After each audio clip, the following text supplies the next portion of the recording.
গল্পের শুরুটা হয় সবুজ গাছপালায় ঘেরা একটা অচেনা দ্বীপ দেখিয়ে। উপর থেকে দেখলে মনে হবে ভীষণ শান্ত আর সুন্দর, কিন্তু এই ঘন বনের আড়ালে লুকিয়ে আছে এক ভয়ঙ্কর রহস্য। বনের ভেতরে রাস্তা দিয়ে বেশ কিছু বড় বড় মিলিটারি গাড়ি আর হেলিকপ্টার যাচ্ছিল। যাওয়ার পথে হুট করে একটা ছোট সাপ গাড়ির চাকার নিচে পিষে যায়। খুব সাধারণ একটা ঘটনা মনে হলেও গাড়িটা চলে যাওয়ার পরে এক আজব কাণ্ড ঘটে। মরে যাওয়া সাপটি হঠাৎ করে নড়ে ওঠে এবং আবার জ্যান্ত হয়ে যায়।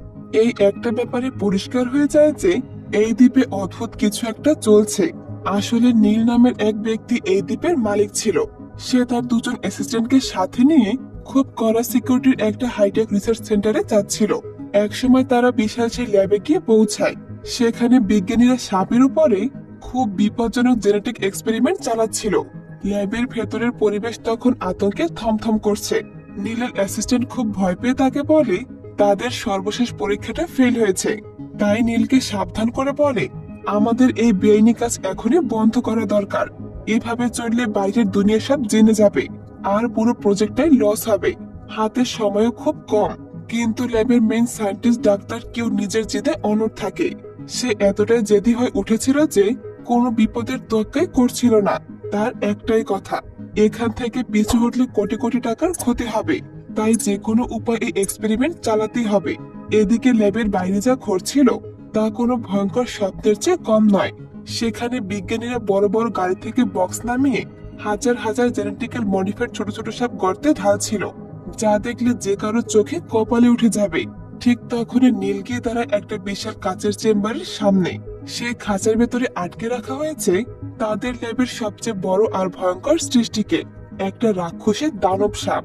ডক্টর কিউ নিজে এই দানবটাকে বানিয়েছে এবং এই ডিএনএ কাজে লাগিয়ে বাকি সাপগুলোকে আরো বেশি শক্তিশালী আর হিংস্র করার প্ল্যান করছে। পরিস্থিতি দেখে নীল বুঝতে পারে সবকিছু ধীরে ধীরে হাতের বাইরে চলে যাচ্ছে। এক চরম বিপদ ঘনিয়ে আসতে দেখে সে একটা বড় সিদ্ধান্ত নেয়। সে তখন তার টিমকে অর্ডার দেয় ল্যাবের সব ডাটা ডিলিট করে দিতে এবং কোনো প্রমাণ যেন বাকি না থাকে। পাশাপাশি সে সৈন্যদের বলে গর্তে থাকা হাজার হাজার সাপকে আগুনে পুড়িয়ে মারতে এবং পুরো ল্যাবটা ভেঙে গুড়িয়ে দিতে। এ কথা শুনে ডক্টর কেউ নীলের পা জড়িয়ে ধরে কাঁদতে থাকে। সে শেষ একটা সুযোগ চায়, কিন্তু নীল এবার আর কারো কথাই শোনে না। সে শক্ত মনে একটা বাটন টিপে দেয়। সাথে সাথে ল্যাবের সবচেয়ে কড়া বিষটা সরাসরি সে দানব সাপের শরীরে পুশ হয়ে যায়। কিন্তু এই মারাত্মক বিষ সাপটার কোনো ক্ষতি করতে পারে না। উল্টো সে যন্ত্রণায় ছটফট করতে করতে ভীষণ রেগে যায়। খাঁচার ভেতর থেকে দানবটা এমন জোরে জোরে চিৎকার দেয় যা ল্যাবের বাইরে থাকা হাজার হাজার সাপের কানে পৌঁছে যায়। লিডারের এই ডাক শুনে বাইরের ছোট ছোট সাপগুলো সব পাগল হয়ে ওঠে। ল্যাবের ভেতরে তখন তুমুল হুলস্থুল। দানব সাপটা তার কাচের দেয়াল ভাঙার জন্য আঁচড়াতে শুরু করে। নীল ভয় পেয়ে তাড়াহুড়ো করে ইমার্জেন্সি বার্ন সিস্টেমটা অন করে দেয়, যাতে সাপটা ওই খাঁচার ভেতরে পুড়ে ছাই হয়ে যায়। দেখতে দেখতে দাউ দাউ আগুন পুরো খাঁচাকে গ্রাস করে নেয়। কিন্তু সেই দানবটা এতটাই স্ট্রং ছিল যে আগুন তার বিন্দুমাত্র ক্ষতিও করতে পারে না। অন্যদিকে ল্যাবের বাইরে এক রক্তক্ষয়ী যুদ্ধ শুরু হয়ে যায়। গর্ত থেকে ছোট ছোট সাপগুলো দলে দলে বের হয়ে ওখানকার সৈন্য আর বিজ্ঞানীদের উপরে ঝাঁপিয়ে পড়ে। অবস্থা পুরোপুরি হাতের বাইরে চলে গেছে দেখে নীল তার লোকদের নিয়ে যান বাঁচাতে হেলিকপ্টারের দিকে দৌড়ে যায়। যাওয়ার আগে সে সৈন্যদের আদেশ দেয় বাকি সব বিজ্ঞানীদের গুলি করে মেরে ফেলতে, যাতে এই গোপন ল্যাবের কথা বাইরে কেউ কোনোদিন জানতে না পারে। কিন্তু তারা যে দানবটাকে বানিয়েছিল তাকে থামানোর ক্ষমতা কারোই ছিল না। সৈন্যরা তার উপর গুলি আর বোমা চালায়, কিন্তু কোনো কিছুতেই তাকে কাবু করা যাচ্ছিল না।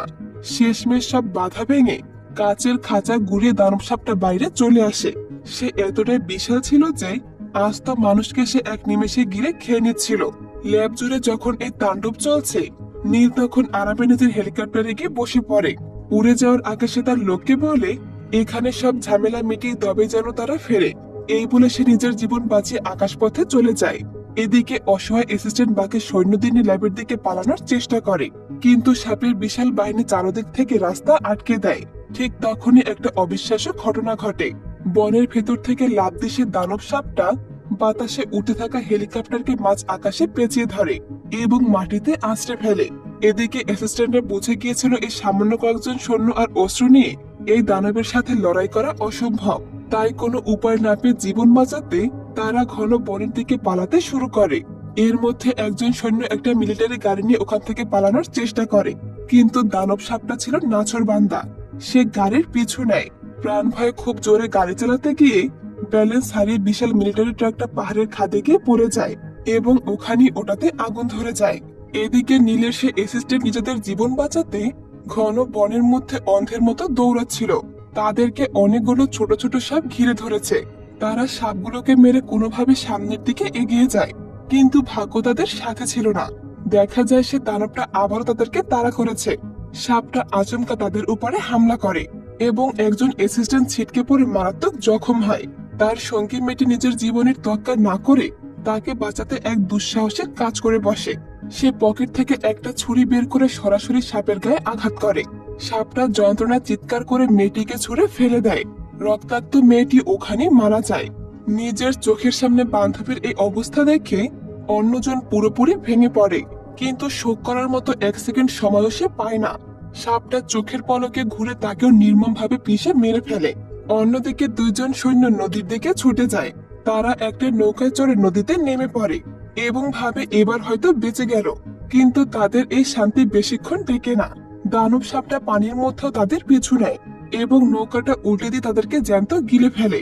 আর এভাবেই মাত্র কিছুক্ষণের মধ্যেই এই দানব সাপটা পুরো দ্বীপকে শ্মশান বানিয়ে দেয়। এরপর গল্পটা এগিয়ে যায় অনেক বছর পরে। এবার আমরা দেখতে পাই সমুদ্রের বুকে ভেসে থাকা একটা বিলাসবহুল জাহাজ। সেখানে সবকিছু খুব নরমাল ছিল। চারদিকে জমকালো পার্টি চলছিল, গান বাজছিল আর মানুষ আনন্দে মেতে ওঠে। কিন্তু তারা বিন্দুমাত্র টের পায়নি যে তাদের এই আনন্দ শেষ হতে চলেছে। এই ভিড়ের মধ্যে আমরা ইয়ান নামের একটা ছেলেকে দেখতে পাই। ইয়ান দেখতে খুব হ্যান্ডসাম ছিল। হঠাৎ সে খেয়াল করে একটা মেয়ে লুকিয়ে লুকিয়ে তার কিছু ছবি তুলছে। ইয়ান তাকে হাতে নাতে ধরে ফেলে এবং জিজ্ঞেস করে, তুমি কেন আমার ছবি তুলছো? মেয়েটি নিজের পরিচয় দিয়ে বলে তার নাম লি এবং সে একটা ম্যাগাজিনে কাজ করে। কিন্তু ইয়ানের মনে সন্দেহ জাগে। সে লির হাত থেকে ক্যামেরাটা কেড়ে নিয়ে সব ছবি ডিলিট করে দেয়। ঠিক তখনই লি একটা রহস্যময় হাসি দিয়ে বলে, আমি খুব ভালো করে জানি তুমি কাকে খুঁজছো। লির মুখে এই কথা শুনে ইয়ান চমকে ওঠে, কিন্তু সে কোনো উত্তর দেওয়ার সুযোগই পায় না, কারণ ঠিক সেই মুহূর্তে পুরো জাহাজটা এক ভয়ানক কম্পনে কেঁপে ওঠে। পরক্ষণেই দেখা যায় এক শিউরে ওঠার মতো দৃশ্য। হাজার হাজার বিষাক্ত সাপ জাহাজের দেয়াল বেয়ে উপরে উঠছে। দেখতে দেখতে পুরো দিক সাপে ছেয়ে যায়। একটু আগের আনন্দের পরিবেশ এক নিমেষে বদলে যায় মানুষের চিৎকার আর কান্নায়। ইয়ান এক মুহূর্ত সময় নষ্ট না করে বিপদের গভীরতা বুঝে ফেলে। সে লিকে শক্ত করে ধরে সেখান থেকে দৌড়াতে শুরু করে। পালাতে পালাতে সে জাহাজের একজন ক্রু মেম্বারকে থামিয়ে জিজ্ঞেস করার চেষ্টা করে আসলে কি হচ্ছে, কিন্তু সেই লোকটার মুখ থেকে কোনো কথা বের হওয়ার আগেই অন্ধকার পানি থেকে বের হয়ে আসে সেই ভয়ঙ্কর দানব সাপ। এক পলকে সে ক্রু মেম্বারকে ঘিরে ফেলে। আর এই সাপটাই হলো সেই দানব সাপ যাকে আমরা সিনেমার শুরুতে দেখেছিলাম। সেই দানব সাপ দেখে সবাই আতঙ্কে জমে যায়। ইয়ান আর লি বুদ্ধির পরিচয় দেয়। তারা যত বেশি সম্ভব মানুষকে সাথে নিয়ে ওখান থেকে পালানোর চেষ্টা করে। দিক জুড়ে তখন কেবল কিলবিল করছে হাজার হাজার বিষাক্ত সাপ। আর এই সাপগুলি হলো সেই দ্বীপের গর্তে থাকা সাপের দল। রাস্তা তৈরি করতে ইয়ান একটা কুঠার তুলে নেয় এবং সাপগুলোকে কেটে কুচি কুচি করে এগোতে থাকে। দৌড়াতে দৌড়াতে তারা একটা করিডোরে এসে পৌঁছায়। সেখানে তারা দেখতে পায় এক স্বার্থপর ধনী লোক নিজেকে একটা ভিআইপি কেবিনে আটকে রেখেছে। বাইরে থাকা অসহায় মানুষগুলো বাঁচার জন্য দরজা খোলার অনুরোধ করছে, কিন্তু সেই নিষ্ঠুর লোকটার মন গলে না। তবে নিজের এই অন্যায়ের শাস্তি সে সাথে সাথে পেয়ে যায়। ঘরের ভেন্টিলেটর দিয়ে ছোট ছোট বিষাক্ত সাপ ভেতরে প্রবেশ করে এবং তাকে কামড়াতে শুরু করে। বাইরে দাঁড়িয়ে থাকা মানুষেরা শুধু তার ছটফটানের শেষ চিৎকারটুকুই শুনতে পায়। ইয়ান সবাইকে সঙ্গে নিয়ে কোনোভাবে ইঞ্জিন রুমের দিকে দৌড়ে যায়। সেখানে দেখা যায় এক বৃদ্ধ লোককে, যিনি এই পরিস্থিতি থেকে নিজের নাতনিকে সুরক্ষা করার চেষ্টা করছিল। ইয়ান এক মুহূর্ত সময় নষ্ট না করে এদের পাশে দাঁড়ানোর সিদ্ধান্ত নেয়। ঠিক তখনই ইয়ান একটা বিষয় খেয়াল করে, এই সাপগুলো মূলত চোখে দেখে না। এরা মানুষের নড়াচড়ার আওয়াজ শুনে আক্রমণ করছে। সে ইশারায় সবাইকে সম্পূর্ণ নীরব থাকতে বলে। সবাই চুপচাপ একটি যন্ত্রের আড়ালে আত্মগোপন করে, এমনকি নিজেদের শ্বাসও আটকে রাখে। ঠিক ওই মুহূর্তে সে প্রকাণ্ড সাপটি ফুঁসতে ফুঁসতে ঘরের ভেতরে ঢুকে পড়ে।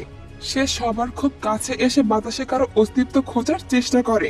কোনো শব্দ না পেয়ে সাপটি যখন প্রায় চলে যাচ্ছিল, ঠিক তখনই ঘটে এক বিরাট বিপর্যয়। দুর্ভাগ্যবশত একটি মেয়ের ফোন বেজে ওঠে। আওয়াজ হওয়া মাত্রই সাপটি হিংস্রভাবে ঝাঁপিয়ে পড়ে। মানুষগুলো এবার প্রাণ ভয়ে উপরের দিকে ছুটতে শুরু করে। শেষমেশ তারা একটা বিশাল হিমাগারে ঢুকে পড়ে। তারা ঘরে ঢোকা মাত্রই ফ্রিজের ভারী লোহার দরজাটা লক হয়ে যায়। সাপটা তাদের ধরতে বাইরের দরজায় একের পর এক জোরে ধাক্কা মারতে শুরু করে। দরজায় বিশাল দাগ পড়ে যায়, কিন্তু ভাগ্য ভালো থাকায় দরজাটা ভেঙে যায় না। তাই এই যাত্রায় তারা মৃত্যুর হাত থেকে বেঁচে যায়। কিছুক্ষণ পর বাইরের তাণ্ডব কমলে তাদের মনে হয় সাপটি বুঝে চলে গেছে, কিন্তু সংকট এখনো শেষ নয়। তারা যেখানে অবরুদ্ধ হয়েছে সেখানকার তাপমাত্রা দ্রুত কমছে। দীর্ঘক্ষণ এই ঠান্ডায় থাকলে তারা জমে প্রাণ হারাবে। কিন্তু তখনই ইয়ান লক্ষ্য করে দলের একটি ছেলেকে সাপে কামড়ে দিয়েছে। এই মুহূর্তে তাদের কাছে কোনো প্রতিষেধক ছিল না, আর সময় মতো চিকিৎসা না পেলে ছেলেটি বাঁচবে না। ইয়ান বুঝতে পারে এভাবে নিষ্ক্রিয় হয়ে বসে থাকলে সবাই মারা যাবে।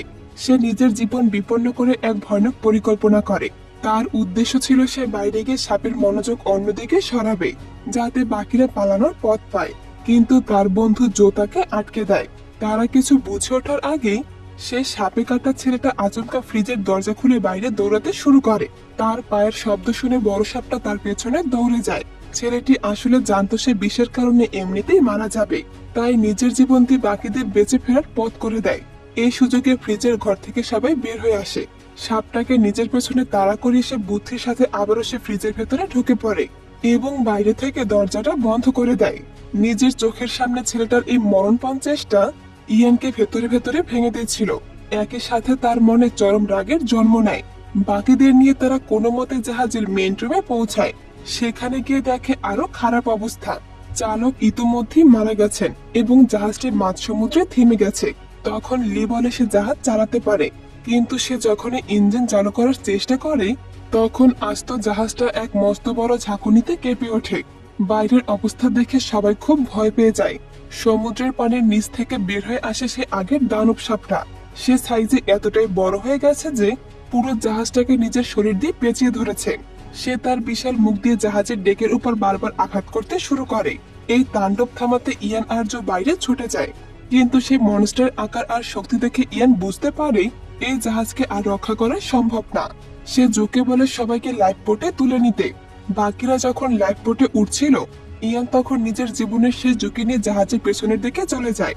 সে পুরো জাহাজ জুড়ে তেল ছড়াতে শুরু করে। সে মনে মনে ঠিক করে এই সাপটার সাথে সে আস্ত জাহাজটাকে আগুন দিয়ে পুড়িয়ে দেবে। এইদিকে লি আর বাকিরা লাইফ বোটে নিরাপদ ছিল এবং খুব টেনশন নিয়ে ইয়ানের জন্য পথ চেয়ে থাকে। তারা তখন ভাবছিল যদি ইয়ান কোনো জাদুর ছোঁয়ায় বেঁচে ফেরে, কিন্তু আচমকাই জাহাজের ভেতর এক বিশাল বিস্ফোরণ ঘটে। দাউ দাউ করে জাহাজটি জ্বলে ওঠে এবং একদম শেষ হয়ে যায়। চোখের পলকে সবার সব আশা ভেঙে ঘুরে যায়। কিন্তু ঠিক তখনই ঘটে এক অদ্ভুত ঘটনা। সমুদ্রের পানি থেকে ইয়ানকে মাথা উঁচিয়ে উঠতে দেখে সবার বুকে যেন প্রাণ ফিরে আসে। শেষ সময় সে কোনোভাবে প্রাণ বাঁচিয়ে সাথে লাইফ বোটের কাছে চলে আসে। সবাই মিলে তাকে টেনে নৌকায় তোলে, কিন্তু ক্লান্তির কারণে সে সেখানে অজ্ঞান হয়ে পড়ে। পরের দিন সকালে তাদের বোটটি এসে থামে এক অচেনা দ্বীপে। সকালের আলো ফুটতে ইয়ানের হুঁশ ফেরে। সে তখন বোটের সবাইকে ডেকে তোলে এবং তারা এই নতুন জায়গায় পা রাখে। কিন্তু এখানে এসেও তাদের কপাল ফেরেনি। তাদের জীবনকে এক নতুন বিপদের মুখে দাঁড় করিয়ে দেয়। একটা দানবের হাত থেকে তারা আগে বেঁচে ফিরেছে, কিন্তু এই দ্বীপে উৎপেতে ছিল আরো বড় বিপদ। হাঁটতে হাঁটতে হঠাৎ একটা মেয়ের পা একটা বড় পাথরের সাথে ধাক্কা খায়, আর অমনি পুরো মাটি যেন ভূমিকম্পের মতো কেঁপে ওঠে। এগুলো আসলে কোনো সাধারণ পাথর ছিল না, বরং রূপ বদলে থাকা বিশাল সাইজের সব ভয়ঙ্কর রাক্ষসী প্রাণী। মাটি ফুঁড়ে তারা বিকট আওয়াজে বেরিয়ে আসে এবং চোখের পলকে সেই মেয়েটিকে আস্ত গিলে ফেলে। বাকিরা নিজেদের রক্ষা করতে দানবগুলোর উপর পাল্টা হামলা শুরু করে, কিন্তু ইয়ান অবস্থা দেখে বুঝতে পারে এই দানবগুলো আসলে চোখে দেখে না, কিন্তু রক্তের গন্ধ এদের খেপিয়ে তোলে। যে মেয়েটির পায়ে পাথর লেগেছিল সে আগে থেকে কিছুটা জখম ছিল এবং তার শরীর থেকে বের হওয়া রক্তের গন্ধ পেয়ে এই দানবগুলো জেগে উঠেছে। ইয়ান এটা বুঝতে পারে যে এদের চোখের দৃষ্টি না থাকলে শোনার ক্ষমতা খুব কড়া। সে সবাইকে একদম চুপচাপ পা টিপে টিপে হাঁটার কথা বলে, আর এভাবে খুব সাবধানে তারা দানবের চোখ ফাঁকি দিয়ে জঙ্গলের আরো ভেতরে চলে যায়। জঙ্গল পার হয়ে তারা মিলিটারিদের একটা ফেলে যাওয়া ক্যাম্পের খোঁজ পায়। সেখানে প্রচুর আধুনিক অস্ত্র আর বোমা জমা ছিল। নিজেদের সুরক্ষার জন্য তারা সেখান থেকে বন্দুক তুলে নেয়। ক্যাম্পে তারা একটি ওয়াকিটকিও খুঁজে পায়। ইয়ান সাহায্যের জন্য বারবার যোগাযোগ করার চেষ্টা করে, কিন্তু ওয়াকিটকিতে নেটওয়ার্ক না থাকায় এই চেষ্টায় কোনো লাভ হয় না। শেষমেশ না চাইতে তাদের আবার সামনের দিকে এগিয়ে যেতে হয়, কিন্তু কিছু দূর যেতে সামনে হাজির হয় এক বিশাল মাকড়সা। সে মাকড়সাটি তার বিষাক্ত হুল ফুটিয়ে 1 সেকেন্ডের মধ্যে দলের একজনকে আস্ত গিলে ফেলে এই ভয়ঙ্কর দৃশ্য দেখে সবাই ভয়ে দিশেহারা হয়ে পড়ে, নিজেদের বাঁচাতে এদিক ওদিক দৌড়াতে শুরু করে। অন্যদিকে মাকড়সাটির গতি থামাতে তার উপর এলোপাথারি গুলি আর বোমা ছুটতে থাকে, কিন্তু কোনো কিছুতেই কোনো লাভ হয় না। প্রাণ ভয়ে ছুটতে ছুটতে অবশেষে তারা একটা রহস্যময় গোপন বিল্ডিং এ ঢুকে পড়ে। ভেতরে ছিল অন্ধকার আর ধুলোবালির আস্তরণ, চারপাশের দেয়ালে সাপের অদ্ভুত সব ছবি টাঙানো, আর মেঝেতে পড়েছিল বিজ্ঞানীদের পচে যাওয়া কঙ্কাল। এটা দেখে তারা থমকে যায়, কারণ এটা ছিল সেই প্রজেক্টের ল্যাব যেখানে সবকিছুর শুরু হয়েছিল। ঠিক তখনই হঠাৎ পুরো ল্যাবের লাইটগুলো দপদপ করে জ্বলে ওঠে।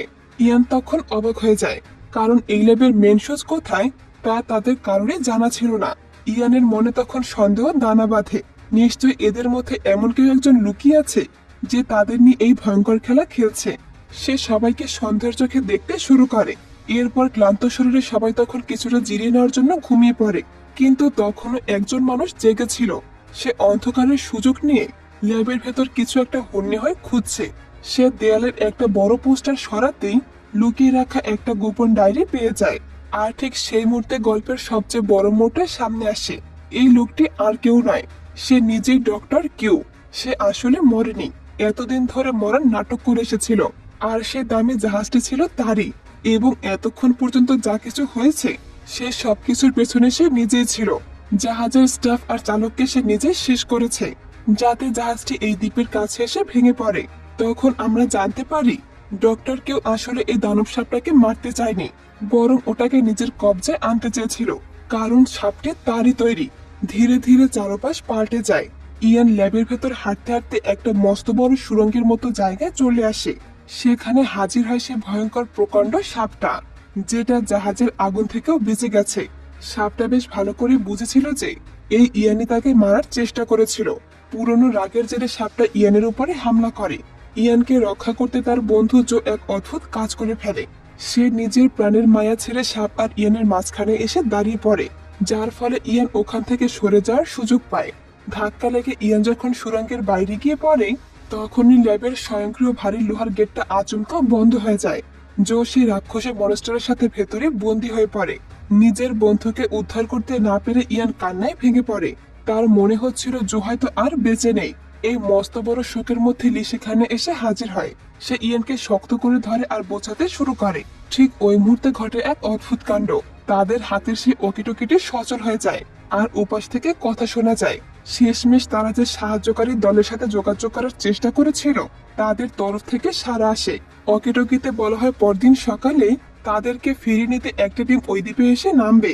তখন এই শেষ খবরটুকু শুনে মরণের মুখে থাকা মানুষগুলোর মনে যেন আবার নতুন আশা ফিরে আসে। ওই সময় আমরা ইয়ানকে দেখতে পাই। তার মনে কিন্তু কোনো উল্লাসে ছিল না, উল্টো তার ভেতরে তখন দাও দাও করে বদলা নেওয়ার ইচ্ছা কাজ করছে।